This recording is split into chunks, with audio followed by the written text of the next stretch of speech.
नमस्कार, आप देख रहे हैं आपका अपना यूट्यूब चैनल श्रीदेवी क्लासेस। आज हम बात करेंगे डिपार्टमेंट ऑफ इलेक्ट्रॉनिक्स के सब्जेक्ट माइक्रो प्रोसेसर के बारे में।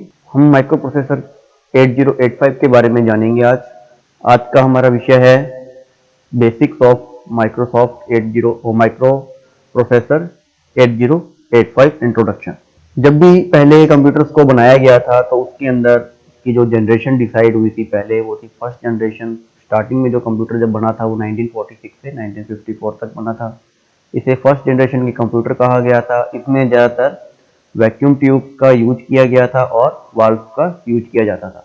इसमें जो भी कोई कंप्यूटर होते थे उनका जो साइज था वो बहुत बड़ा होता था। इसमें काफ़ी ज़्यादा ये स्क्वायर फीट अपनी जगह को घेरते थे। इसमें बनने वाले जो कंप्यूटर थे उनके जो नाम रखे गए थे वो थे ENIAC यानी electronic numeric integrator and computer. दूसरा EDSAC अर्थात electronic delay storage automatic calculator. या एक और था EDVAC electronic discrete variable automatic computer. और एक है IAS institute of advance study.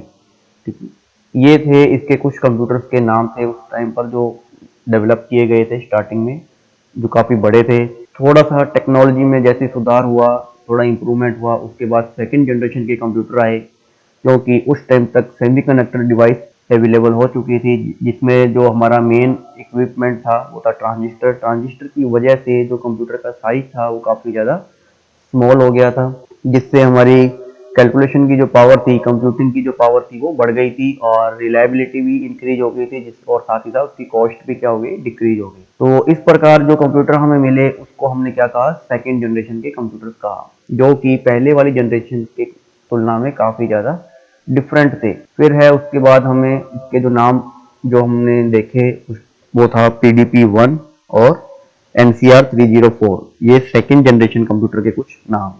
Third generation technology में और ज़्यादा सुधार किया गया। यह जनरेशन 1964 से 1980 तक की थी।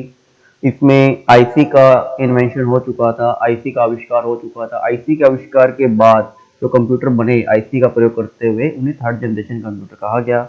आईसी के अंदर बहुत सारे लॉजिक गेट्स का यूज किया गया था और उन्हें सिंगल पीस के ऊपर ही फैब्रिकेट किया गया था। फैब्रिकेट का मतलब है कि बहुत सारे लॉजिक गेट को एक ही सिंगल एलिमेंट या सिंगल चिप के ऊपर एडजस्ट करके उन्हें उपयोग में लेना। इसकी वजह से जो कंप्यूटर का जो साइज था वो बहुत ही ज़्यादा डिक्रीज हुआ और कंप्यूटिंग पावर और पहले से ज़्यादा बेटर हो गई और कॉस्ट और भी ज़्यादा डिक्रीज हो गई। इसके अंदर जो भी कोई आईसी आए थे वो थे पहले स्मॉल स्केल इंटीग्रेशन के आईसी थे, जिसमें 12 से कम लॉजिक गेट का प्रयोग किया गया था एक सिंगल चिप के ऊपर। और दूसरा था MSI यानी मीडियम स्केल इंटीग्रेशन। इसमें 100 से ज़्यादा गेट का यूज किया जाता था एक सिंगल चिप के ऊपर। लेकिन और ज़्यादा टेक्नोलॉजी में सुधार हुआ और ज़्यादा बेटर परफॉर्मेंस वाले आईसी जनरेट किए गए, तब एक आईसी जनरेट हुआ LSI लार्ज स्केल इंटीग्रेशन। इसमें 100 से ज़्यादा गेट्स का यूज किया, 1000 से ज़्यादा गेट का यूज किया गया था और एक सिंगल चिप के ऊपर, जिसकी वजह से कंप्यूटर की जो काम करने की जो स्पीड थी वो इतनी ज़्यादा फास्ट और इंक्रीज हो गई कि इसका यूज हर जगह पर होने लगा।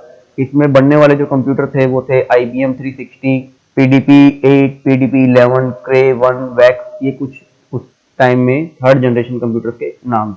जब कंप्यूटर का आविष्कार किया गया था तो उसमें जो जो इक्विपमेंट यूज किए गए थे उसको बनाने के लिए, वो इक्विपमेंट में जो सबसे पहले इक्विपमेंट आया था हमारे पास वो था वैक्यूम। वैक्यूम ट्यूब का जो डायग्राम है वो कुछ इस प्रकार है। इसमें एक ट्रायोड लगा होता था, एक फिलामेंट होता था जो कैथोड का काम करता था, एक उसमें ग्रिड होती थी जो फिलामेंट उसके अंदर रखी जाती थी कहीं ना कहीं, एक उसके ऊपर ग्रिड के ऊपर ही कहीं ना कहीं एक एनोड की प्लेट लगाई जाती थी और फिर सारे सिस्टम को एक ग्लास के अंदर कन्वर्ट किया जाता है, ग्लास प्लेट के अंदर डाला जाता था। फिर है उसके बाद थोड़ा सा जो सुधार हुआ टेक्नोलॉजी में, सेकंड जनरेशन का जो कंप्यूटर आया था उसके अंदर ट्रांजिस्टर का यूज किया गया था। ट्रांजिस्टर में एमीटर, बेस और कलेक्टर का प्रयोग किया जाता था। तो ट्रांजिस्टर के अकॉर्डिंग जो कंप्यूटर की कॉस्ट थी बनाने की काफ़ी कम हो गई, वर्किंग करने की जो कैपेसिटी थी वो बहुत ज़्यादा इंक्रीज हो गई। ट्रांजिस्टर्स का, गेट का और बहुत सारे इक्विपमेंट का यूज करके उन्हें एक सिंगल चिप के ऊपर जैसे कंसीडर किया गया तो उसे बनने वाला जो इक्विपमेंट था उसका नाम था इंटीग्रेटेड सर्किट अर्थात आईसी। आईसी जब से आया है उससे कैलकुलेशन कंप्यूटर की बहुत ज़्यादा फास्ट हो गई, वर्किंग करने की कैपेसिटी थी वो इतनी ज़्यादा इंक्रीज हो गई थी कि उसका यूज हर जगह पे होने लगा, जैसे कि वीडियो गेम वगैरह में और मूवीज़ वगैरह देखे जाने में, मूवीज़ को डेवलप करने में, एनिमेशन बनाने करने। और DIP यहाँ पे जो लिखा है इसका अर्थात है ड्यूल इनलाइन पैकेज, अर्थात ये ड्यूल सिस्टम पे बेस होता है कि जितनी लेग्स इसकी लेफ्ट साइड में होंगी उतनी ही लेग्स इसकी राइट साइड में भी होंगी। तो इस प्रकार अलग अलग जनरेशन के अंदर अलग अलग इक्विपमेंट जो हमने यूज किए थे वो उसके अकॉर्डिंग उसकी टेक्नोलॉजी में सुधार करते गए वो इक्विपमेंट कंप्यूटर की, और उसकी जनरेशन भी इंक्रीमेंट होती चली गई। नेक्स्ट जो कंप्यूटर आया था वो था फोर्थ जनरेशन का कंप्यूटर। इसमें आईसी का ही प्रयोग करते हुए एक नई टेक्नोलॉजी को डेवलप किया गया था जिसका नाम था VLSI। VLSI एक ऐसी टेक्नोलॉजी थी जो कि बहुत सारे आईसी को एक सिंगल प्लेट के ऊपर अपने लिए हुए थी। इसकी वजह से जो कंप्यूटर की जो स्पीड थी बहुत ज़्यादा फास्ट हो गई, और इसकी वजह से ही हमारा अर्थमेटिक लॉजिकल यूनिट अर्थात ALU और कंट्रोल यूनिट एक सिंगल चिप के ऊपर आ सके, और जिसकी वजह से हमारा जो कंप्यूटर था उसका मदरबोर्ड का एक डिज़ाइन तैयार हुआ, और साथ ही साथ इसने इतना ज़्यादा ईजी कर दी हमारी कैलकुलेशन को कि इसने एक CPU का डिज़ाइन कराने में हमारी हेल्प की। CPU जो फर्स्ट टाइम डिज़ाइन हुआ था वो VLSI टेक्नोलॉजी की हेल्प से हुआ था। VLSI टेक्नोलॉजी में काफ़ी सारे ICs का यूज किया गया था और बहुत सारे लॉजिक गेट्स का यूज किया गया था। इस चिप का ही नाम जो पड़ा था CPU का ही नाम जो बाद में पड़ा था वो था माइक्रो प्रोसेसर। माइक्रो प्रोसेसर अर्थात बहुत ही कम समय में हमारे डेटा को आगे प्रोसेस करना।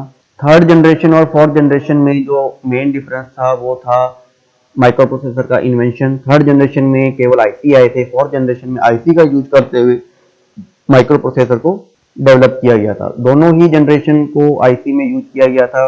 हमने माइक्रो प्रोसेसर को एक सिंगल चिप के ऊपर रख तो दिया, लेकिन इसकी वजह से जो कंप्यूटर था वो हमारा अब और ज़्यादा फास्ट वर्क करने लगा, और साथ ही साथ यही जो माइक्रो प्रोसेसर था सारा सिस्टम इसी के ऊपर बेस हो गया, तो इसलिए इसे कंप्यूटर का एक इम्पोर्टेंट पार्ट भी कहा जाने लगा। तो इस प्रकार जो कंप्यूटर था उसकी जो स्पीड थी अब वो माइक्रो प्रोसेसर के अकॉर्डिंग एडजस्ट होने लगी थी। ये थी हमारी फोर्थ जनरेशन।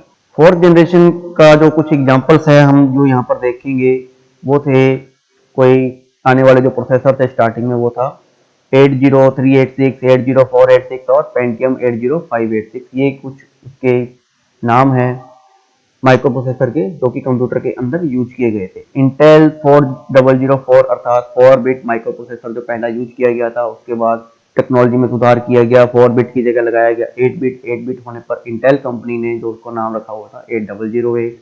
फिर आया इंटेल 8080, फिर जायलॉग Z80 एंड मोटरोला 6800। कुछ माइक्रो प्रोसेसर उस टाइम पर आ चुके थे, लेकिन जो भी कोई माइक्रो प्रोसेसर आए वो उसके इंस्ट्रक्शंस टाइप के अकॉर्डिंग हुआ करते थे या उसके एड्रेसिंग मोड के अकॉर्डिंग होते थे। जो भी कोई हम उसको एड्रेस उसके अंदर पहले से फीड करवाएंगे या इंस्ट्रक्शन पहले से फीड करवाएंगे माइक्रो प्रोसेसर के अंदर, वो उसके अकॉर्डिंग ही काम करेंगे। अगर हम कुछ नया इंस्ट्रक्शन देते थे तो वो उसके अकॉर्डिंग काम नहीं करवा पाते। लेकिन इसी सीरीज के अंदर बहुत ही कम टाइम के अंदर जब माइक्रो प्रोसेसर आ गए तो उन्हें और ज़्यादा टेक्नोलॉजी में सुधार करना शुरू किया और उन्हें और ज़्यादा डेवलप करना शुरू किया डिमांड को देखते हुए, और बहुत ही कम टाइम के अंदर इंटेल के ही कुछ माइक्रो प्रोसेसर जो हमें मिले 8085, 8088, 8086, 80186 से लेकर के पेंटियम 80586। ये कुछ और माइक्रो प्रोसेसर थे जो उस टाइम पर फोर्थ जनरेशन के डेवलप हुए थे, जो कि आगे चल करके आज i5, i3, i10 कुछ इस तरीके से इंटेल के माइक्रो प्रोसेसर आ रहे हैं। तो दोस्तों ये थी माइक्रो प्रोसेसर की हिस्ट्री और माइक्रो प्रोसेसर का बेसिक कि माइक्रो प्रोसेसर कहाँ से स्टार्ट हुआ, कंप्यूटर हमारा एक्चुअल में कहाँ से स्टार्ट हुआ, और आज हम जो कंप्यूटर पढ़ रहे हैं वो किस तरीके से डेवलप होकर के हम तक पहुंचा है। दोस्तों आज के वीडियो में बस इतना ही। यदि आपको हमारा वीडियो पसंद आया हो तो प्लीज़ इसे लाइक और शेयर जरूर करें, साथ ही साथ कमेंट करना ना भूलें। हमारे साथ बने रहिएगा। मिलते हैं नेक्स्ट वीडियो में, तब तक के लिए धन्यवाद।